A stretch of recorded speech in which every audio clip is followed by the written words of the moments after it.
Smile करो। आज आ गलियो कुंजैला घरे के बगल में, यानी हमरे स्टूडेंट हलो नीरज कुमार एक सुपुत्र के जन्मदिन हलो, तीसरा जन्मदिन सेलिब्रेट करे हलो, तो अलियो इन्हें तैयारी भी चरम पर हलो। सब लोग आ रही थी ना, कुछ लोग गोतिया नैया के और जो महिला लोग थी पहले से आके बैठल रखी इंतजार कर रही थी ना। और सजावट भी एकदम स्टेज के एकदम बेमिसाल हलो, खूबसूरत हलो, बहुत मनमोहक हलो। आने बुतरू सबके देखो डीजे के धुन पर खूब थिरक लो एकदम दम भर। कहा कि कोई भी कार्यक्रम में सबसे ज्यादा मजा बुतरुए ले है। इस बर्थडे पार्टी में भीड़ बहुत हलो, खास करके महिला लोग के।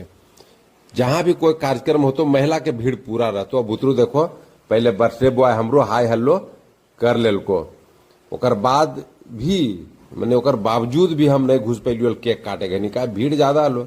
आ गांव घर में जानबे करो खो कि भब्बू और भैंसुर के रिश्ता ज्यादा लेवल जाए, ऐसे में भीड़वा में घुसना ठीक नहीं हले।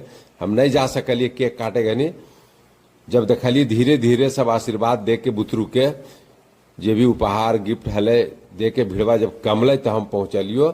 और कुछ मर्दाना लोग हमारा साथे जे भी और हित कुटुम्ब अलिथिन सब लोग आशीर्वाद दे रही।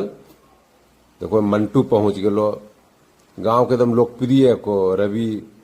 ओकर बाद हम मौका देख के हम भी वहां पर आशीर्वाद देवे ले बुतरू के पहुंचलियो और बच्चा के आशीर्वाद दिली। Happy birthday to you.